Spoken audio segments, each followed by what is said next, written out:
Welcome to Inside Guelph. I'm your host, Trish Stevenson. Thanks for joining us on your roadmap to the Royal City. So all things local right here on Rogers TV. We have your Adopt a Pet segment with the Guelph Humane Society. Black History Month. We'll get to that. Some upcoming events. But starting us off, it's a champion. It's Nathan. How are you? Thank you Skoufis, that's how I say Nathan it. Skoufis, yeah. Congratulations. You are the #1, and I hope I'm saying this right, world-ranked karate welterweight. Yep, #1 ranked welterweight fighter in the world. In the world? In the world, yeah. The only Canadian that has been ranked #1. Yeah. Ever? So there's been Canadians that have been ranked. Within the last 10 years, there have been no Canadians that have ranked. And since 1999, there hasn't been a Canadian that has won a world title. Unbelievable. Yeah, it's awesome. It's a great opportunity. Yeah. Oh, I like how you say it's a great opportunity. You don't feel it as pressure. No, I never, like a lot of people ask me when I'm Yeah. going to a tournament and they say, what happens if you lose, or are you really nervous? And I just tell them, you know, life will go on. I have other stuff outside of competing. So that's the biggest thing. Even when I have my own people that I train, I say just relax, just be yourself.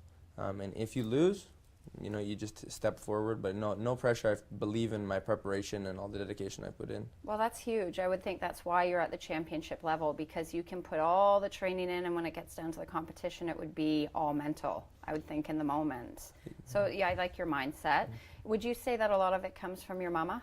Yeah, I say my mom, we started martial arts, so my brother was actually the first person that started, and I used to go and watch him. He's 5 years older than me. He was kind of my inspiration to get involved in martial arts, and I would kind of go watch. And I saw him, and I said, he was really good, and I wanted to be kind of like him. So then when I started at 6, and my mom put me in it, I really found it difficult to stick with martial arts, the dedication and the routine. I wasn't an instant success. I was an average, maybe at best, and I would ask her frequently, can I quit martial arts? I don't really want to go. I don't want to do it anymore. And that's the reason that she started martial arts, and we received our black belt No together, way. and it kept me with it. So if she didn't start, I likely You would probably have would been have involved, walked away. and all of this would have been never possible. Yeah. That's pretty cool. So you owe a lot to her. Oh yeah, I can't repay her for what she did at the time. She's yeah. here. We should have had her come out so she could see, she could hear this. Okay, so she started fighting along you to keep you in the sport. At what point did it click for you that you said, not only do I want to achieve my black belt, I want to go compete against people? Yeah, I think the biggest thing in the beginning, my parents told me, don't worry so much about competing, because the reason we put you in martial arts was not to be the best, just to have a little more self-confidence, self-defense, and for fitness. And it was around maybe like 12 years old, I was going for my black belt.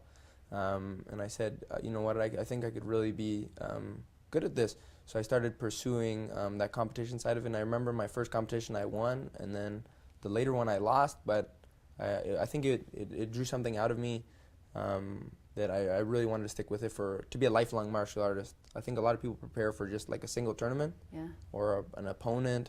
I'm training for more the lifestyle instead of just a single tournament. I'm just training for all the benefits that martial arts has. Well, this is, okay, so we see pictures on screen right now. Before, I like that you say it's lifelong, because I said to you, this is now the 2nd year running that you're the world champion, and I asked if you're ready to retire, and your response was what? So I'm actually, a lot of people ask me, I'm retiring, because this is my 10th world title total. It's amazing. And I'm one of the only people who have ever won NASCA and NBL, the 2 biggest leagues. And I have at least another 10 years that I can be doing this. If everything goes well. Sure, of course. Yeah. That's your goal. So that's why you're saying it's lifetime. See, I would have mic dropped like a long time ago. I'm out. I would have taken this hardware and called it a day. Yeah. Those are some training pictures where you're actually standing still. I can't imagine there's a lot of standing still in your training. How many hours are you putting in at the gym? So depending on the day, it can be up to 5 hours I'm training. I'm also teaching students, so I also consider that training, because looking at technique and breaking it down is also beneficial for me. But a lot of it when I was younger, it was a lot more go, go, go. A lot more of my training now, I focus a lot on the mental side. That's the big difference I think I see between my opponents and myself. I think a lot of them are really, really physically strong. I think mentally, maybe some of them aren't maybe on that same level. So what is this we're watching? So this is a tournament in Mississauga. This is the National Martial Arts Circuit year-end award banquet. And I'm fighting another local Canadian competitor. Yeah, so it's good. I get to compete in Canada also. I do it pretty frequently. So now you're training. Where can people come and train with you? I imagine that you're quite sought after as an instructor. Yeah, so there's a lot of people that aren't even enrolled in our program and do, like, I'm doing 7 days a week, I'm doing private lessons for people during the day and also balancing school, but they come into the dojo, or some people have different things that I meet them in a different location. I'm doing speeches at school through the director of education has accepted me to do that. So I'm on 340 Woodlawn Road West here in Guelph. It's called Guelph Family Martial Arts. And I always tell people a lot. I think martial arts has a huge misconception compared to mainstream sports. That people view it only as like a combat, or it's going to develop you physically. And I think the biggest thing I always tell people, just get involved in martial arts, and the benefits are going to be way more than physical. I think martial arts is a very rare and unique sport, and that it develops you mentally as well as physically, but I think mental is the number one thing that you can draw from martial arts. Amazing. So that's how you feel it shaped your life the most. most. Absolutely. I think martial arts, a lot of people don't see like things like perseverance, being able to push past that obstacle, because I think the biggest thing for me, even when I lose or I encounter something that's a difficult situation, martial arts has taught me to be able to push past that. You encounter a lot of trials and tribulations in your life, everyone does.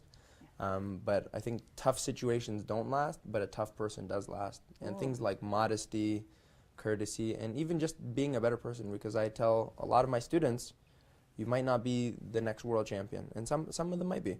Yeah. But if you can be a better person, and you can help somebody in their life, or you can help somebody, even things like, I say, opening the door, or being able to talk a little bit better, more respectful to those around you, that's the number one thing that we're trying to get through. I can't tell you how many parents have just signed their teenage kids up for after that speech. I'm sending my teenager in. And as if it's not enough, you are also at U of G. Yeah, what are you studying? I'm studying business. I'm also doing courses in nutrition. That's kind of a side thing that I really like. Of course, because why wouldn't you do more? Yeah. Yeah. and I don't want to miss this because we're running out of time, but you also have trained with George St Pierre. Yeah, so George St Pierre, a couple other UFC fighters that I'm constantly in contact with, Stephen Thompson, Rory McDonald. I've been up to Montreal after the Quebec Open. And constantly training with them. It's a great experience. Their technique really helps me when I'm doing my training camp, and vice versa. We're both helping each other. Nathan, it's been lovely having you. Well, thank you very much for having me. Well done. And he's hitting the circuit again. There's no rest for you. Yeah, Thanks 8 for weeks coming I'll be in. back. Thank you very much. Taking a short break. We'll be right back.